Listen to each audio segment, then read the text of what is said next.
Here's Sandy chapter 11, entitled Mum. She was frail by the time she was 40, but that didn't stop Alf from keeping up the pressure and piling on the chores. He seemed to enjoy it.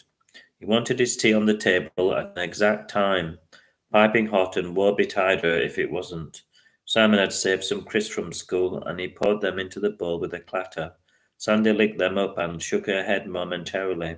She was shocked by the salty taste, but she soon made light work of them. Then Simon emptied out another tin of dog meat, but this time he knew he could only use half. He was running out of money and he'd have to be careful. Sandy was jumping up and down, and it was obvious that she needed some exercise. Simon decided to take a chance as he had a few hours to spare. He took his belt off and attached it to her collar. They set off warily, and he knew exactly where to take her. They got to the edge of the estate, and then they came to a wooden fence which led to an open woods. It was a place of tranquility where Simon could be himself and enjoy the peace and quiet. He decided to let Sandy off her lead, and she shot off into the distance with a big doggy smile on her face and her fur blowing in the wind. Simon laughed and did his best to follow her. The ground was hard and bumpy, and he stumbled after her. It was magical. She ran to the river, but it was frozen, and she tried sticking her paw in, making it crack. They both looked down at the reeds and the bubbles of water coming through the ice, and she looked just as intrigued as he did. Sandy kept jabbing her paw into the small hole as if she was fishing.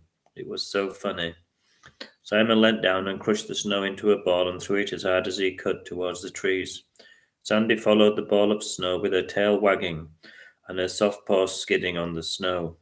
Simon couldn't remember when he'd had so much fun. He loved the sound of the snow popping under his feet. He felt at one with nature. Sandy snapped at the snowball until it dissolved in her mouth like ice cream. Simon warmed his hands on her coat and looked up at the blue-grey sky. It was filled with ominous clouds, and Simon was worried that it might rain. He clipped his belt off Sandy and walked slowly and happily back home. Lucky for them, most of the neighbours were at work, so it was easy not to be seen.